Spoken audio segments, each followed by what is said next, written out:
Assalamualaikum warahmatullahi wabarakatuh. Saya Era Fikam Sunapurba dengan NIM 22011154. Di sini saya akan mempresentasikan laporan akhir saya, yaitu metode dan teknik observasi.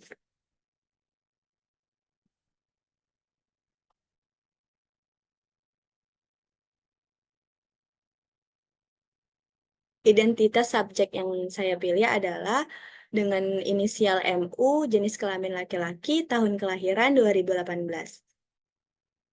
Tujuan dari pemeriksaan ini adalah untuk mengetahui perkembangan bahasa pada anak usia dini. Tanggal pemeriksaannya adalah 7 November 2023, tempat pemeriksaan di TK Pembangunan UNP. Tipe pencatatan yang saya pilih dalam observasi ini adalah checklist. Saya sebagai pemeriksa Era Fikam Sunapurba dan dosen pembimbing saya Ibu Wirza Feni Rahayu. Yang pertama adalah status present. Saat pertama kali bertemu, M adalah anak yang bersemangat dalam setiap aktivitas pembelajaran di TK.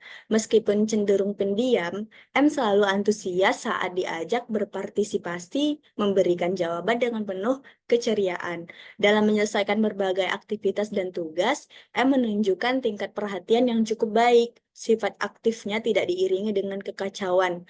Sebaliknya, M mampu tetap tenang dan fokus pada tugasnya. Kepekaannya terhadap instruksi guru dan kesungguhannya dalam menyelesaikan tugas menunjukkan bahwa M adalah anak yang bertanggung jawab dan disiplin. Secara keseluruhan, M adalah anak TK yang energik, perhatian, dan penuh semangat dalam menjalani setiap aspek kehidupan sekolahnya. Keunikan kombinasi antara keaktifan positif dan sifat yang tenang menjadikan M sebagai salah satu murid yang akan menginspirasi teman-temannya. Selanjutnya, landasan teori pada observasi ini adalah yang pertama, definisi konseptual. Beberapa ahli berpendapat bahwa bahasa merupakan kemampuan yang dibawa sejak lahir, sedangkan para ahli lain berpendapat adanya pengaruh faktor baik eksternal maupun internal terhadap kemampuan bahasa. Ini adalah definisi perkembangan bahasa menurut para ahli. Yang pertama itu adalah teori nativisme. Dalam bahasa dikembangkan oleh Noam Chomsky yang menyatakan bahwa anak-anak dilahirkan dengan kemampuan bawaan untuk memahami dan mendeteksi kategori bahasa tertentu, seperti fonologi, sintaksis, dan semantik.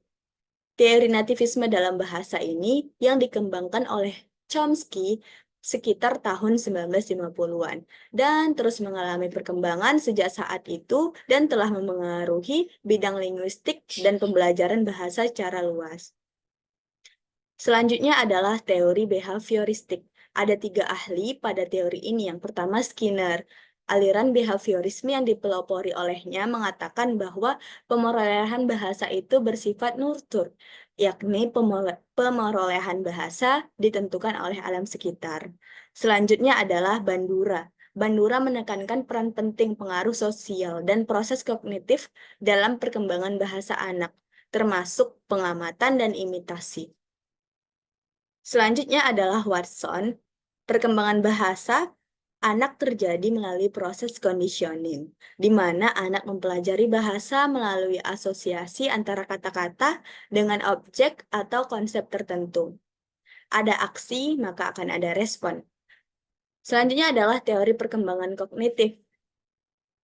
Teori ini dikembangkan oleh Jean Piaget, salah satu tokoh utama dalam teori ini. Pendapatnya bahwa perkembangan kematangan kognitif, pengalaman, transmisi sosial, dan ekuilibrasi. Teori perkembangannya mengemukakan bahwa perkembangan kognitif anak-anak melibatkan 4 aspek utama: kematangan, pengalaman, transmisi sosial, dan ekuilibrasi. Selanjutnya adalah teori interaksionisme.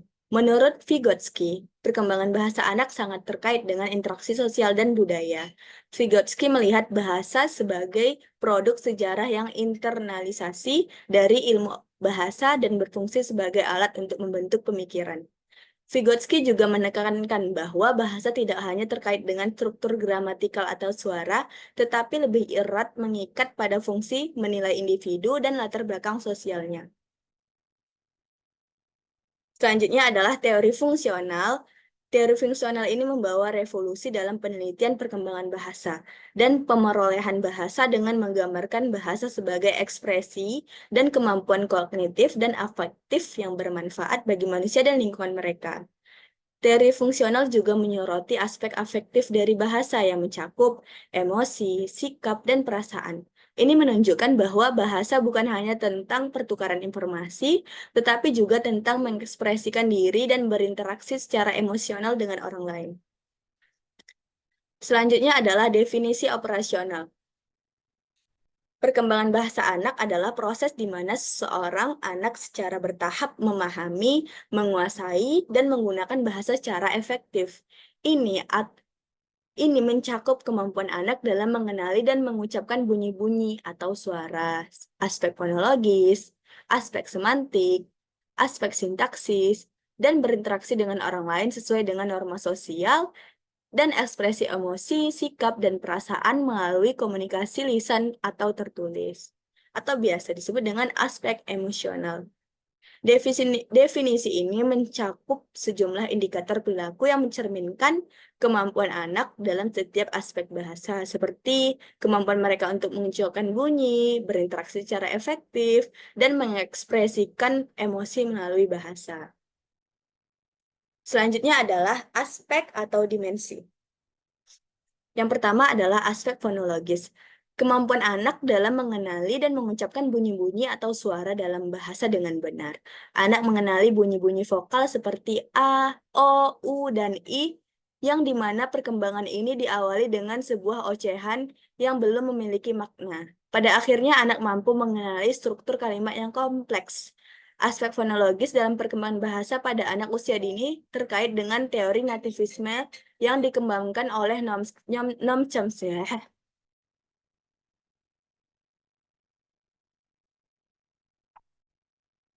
Yang dikembangkan oleh teori Noam Chomsky.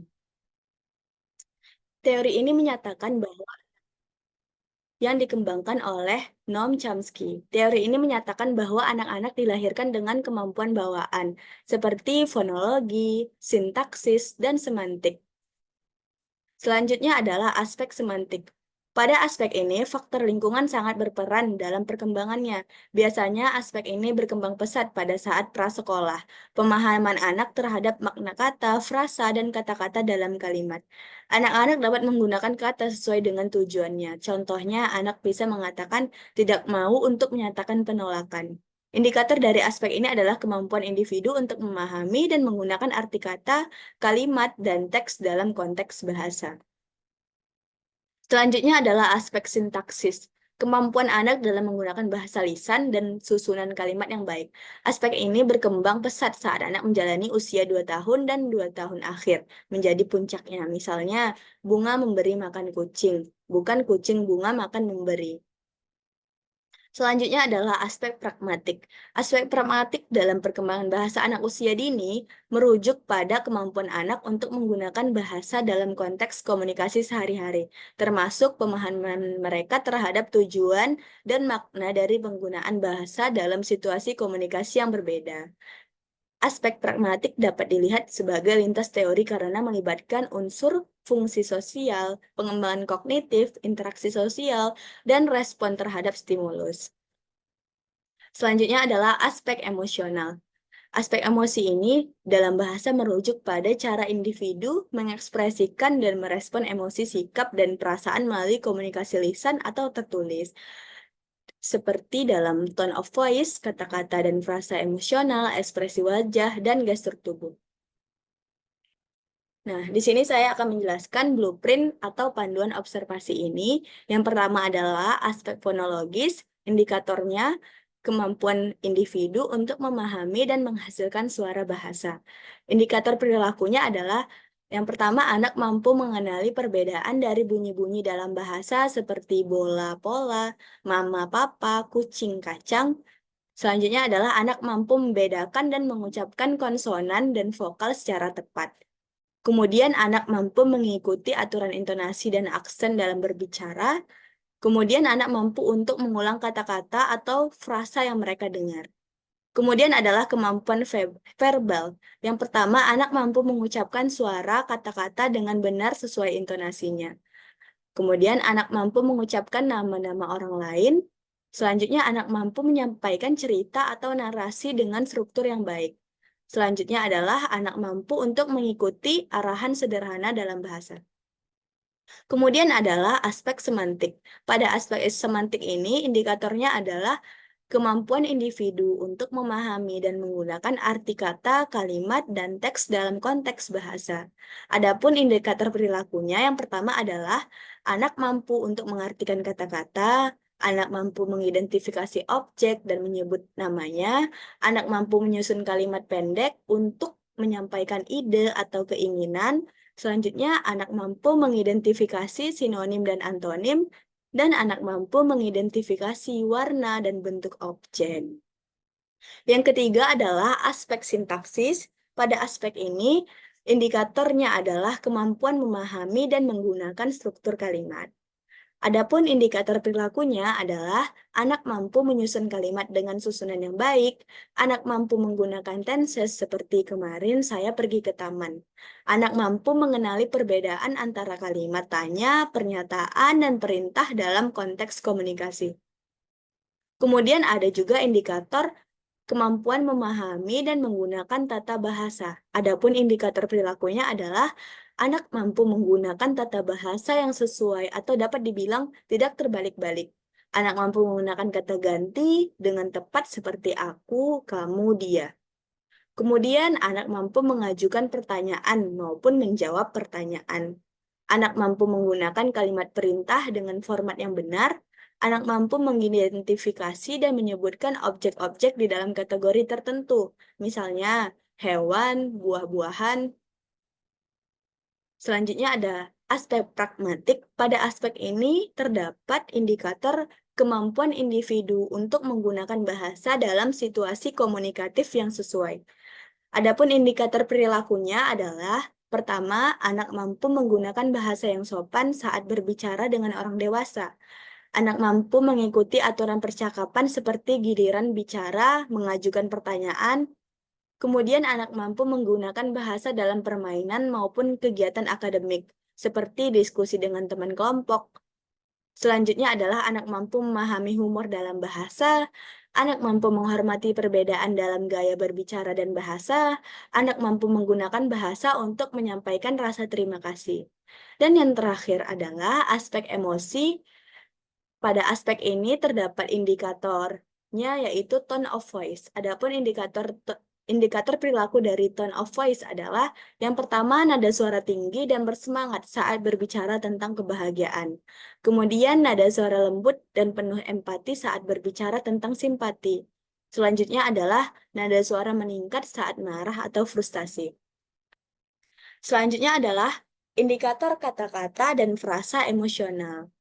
Indikator perilakunya, anak mampu menggunakan kata senang, sedih, atau marah dalam percakapan. Anak mampu mengekspresikan rasa ingin tahu dengan intonasi penasaran. Anak mampu menunjukkan empati melalui penggunaan intonasi yang lembut saat berbicara dengan teman yang sedang sedih.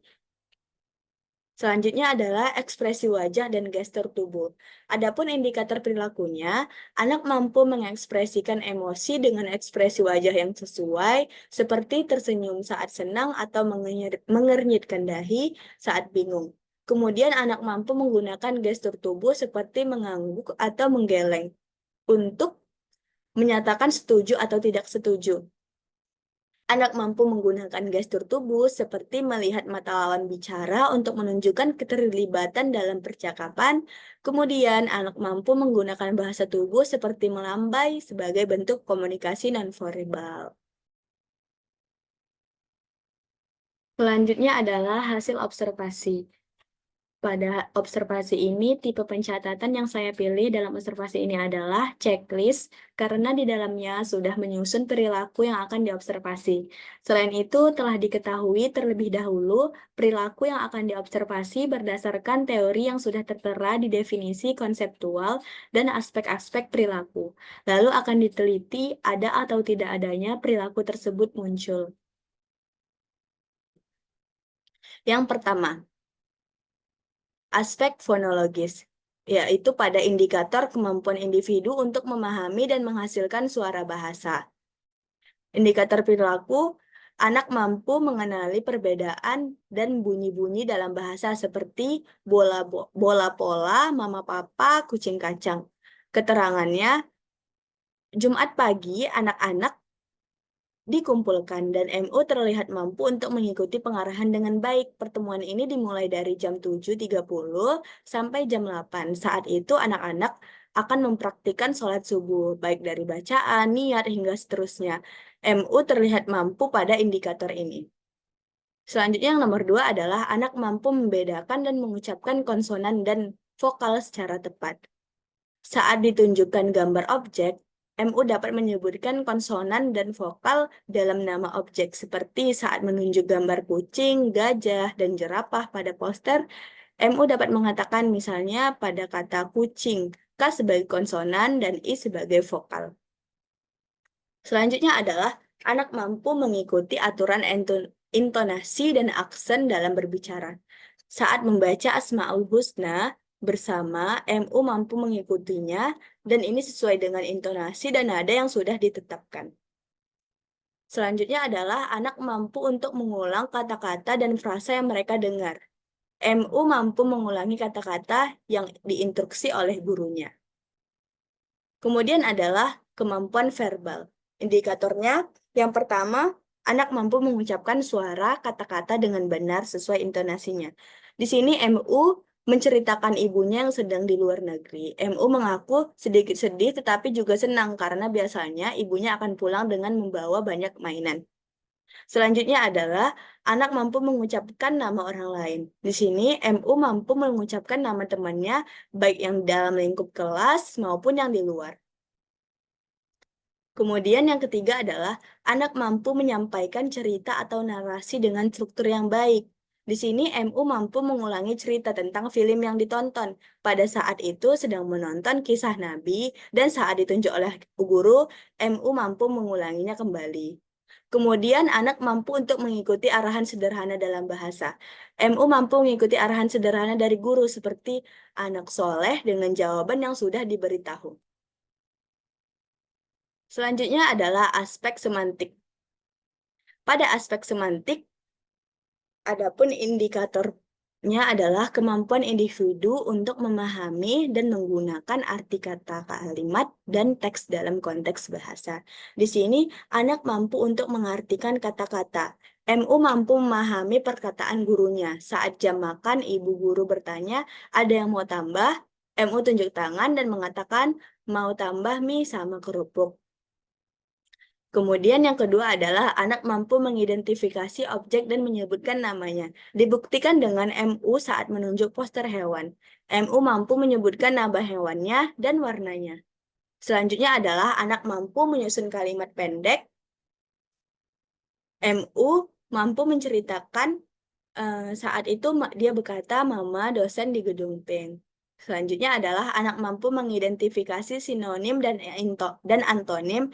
MU bisa membedakan besar kecil dan panjang ataupun pendek. Selanjutnya adalah aspek sintaksis. Kemampuan memahami dan menggunakan struktur kalimat. Pertama, anak mampu menyusun kalimat dengan susunan yang baik. MU mengatakan gajah warna abu-abu. Selanjutnya, anak mampu menggunakan tenses seperti kemarin saya pergi ke taman.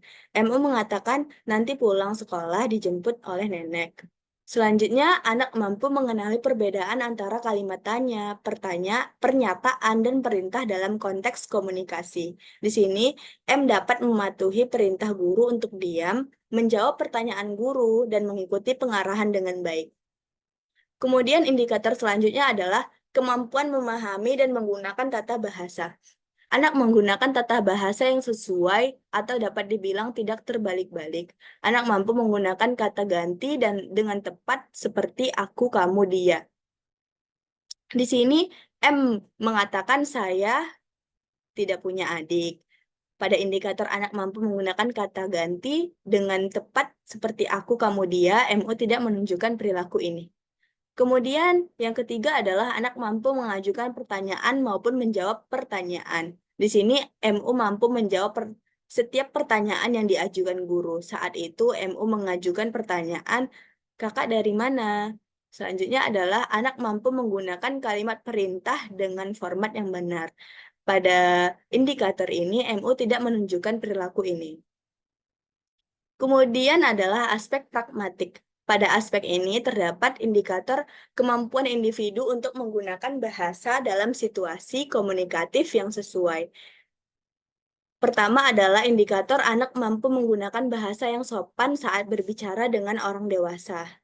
Saat mau pulang, MU mengatakan, "Kak, mau salam," sambil mengulurkan tangan. Kemudian, anak mampu mengikuti aturan percakapan seperti giliran bicara, mengajukan pertanyaan. Saat ditanya, MU akan menjawab dan memberikan respon yang sesuai. Kemudian, anak mampu memahami humor dalam bahasa. Saat ibu guru memberi humor, MU dapat merespon dengan tertawa. Kemudian yang keempat, anak mampu menunjukkan penerimaan atau penolakan. Saat MU saya ajak ke meeting poster hewan, MU menerima sambil berkata, "Yuk Kak." Kemudian yang kelima adalah anak mampu menggunakan bahasa untuk menyampaikan rasa terima kasih. MU mengucapkan terima kasih kepada ibu gurunya saat ibu guru memberi mie di jam makan. Kemudian yang kelima adalah aspek emosi. Yang pertama, indikator tone of voice. Indikator perilakunya, nada suara tinggi dan bersemangat saat berbicara tentang kebahagiaan. Di sini MU menceritakan liburannya dengan semangat dan kebahagiaan. Walaupun suaranya tidak terlalu tinggi, tetapi bisa terlihat dari ekspresi wajahnya. Kemudian yang kedua adalah nada suara lembut dan penuh empati saat berbicara tentang simpati. Di sini MU tidak menunjukkan perilakunya. Kemudian nada suara meningkat saat marah atau frustasi. MU juga tidak menunjukkan perilaku ini. Selanjutnya adalah kata-kata dan frasa emosional. Adapun indikator perilakunya, yang pertama, anak mampu menggunakan kata senang, sedih, atau marah dalam percakapan. MU mengatakan, "Saya senang karena punya banyak mainan." Kemudian, anak mampu menggambarkan perasaan dengan kata gembira atau terkejut. Di sini MU menceritakan kebahagiaan saat ibunya membawa banyak mainan dan makanan setelah pulang dari luar negeri. Kemudian yang ketiga adalah anak mampu mengekspresikan rasa ingin tahu dengan intonasi penasaran. Di sini MU tidak menunjukkan perilaku ini. Kemudian adalah ekspresi wajah dan gestur tubuh, yaitu anak mampu mengekspresikan emosi dengan ekspresi wajah. Saat membicarakan tentang mainan, MU sangat bersemangat. Kemudian yang kedua, anak mampu menggunakan gestur tubuh seperti mengganggu atau menggeleng untuk menyatakan setuju atau tidak setuju. Di sini MU saat ditanya sedih, tidak, dia menggeleng sambil mengatakan enggak. Kemudian adalah anak melihat mata lawan bicara dengan ekspresi serius saat mendengarkan cerita. MU melihat mata saya saat bercerita.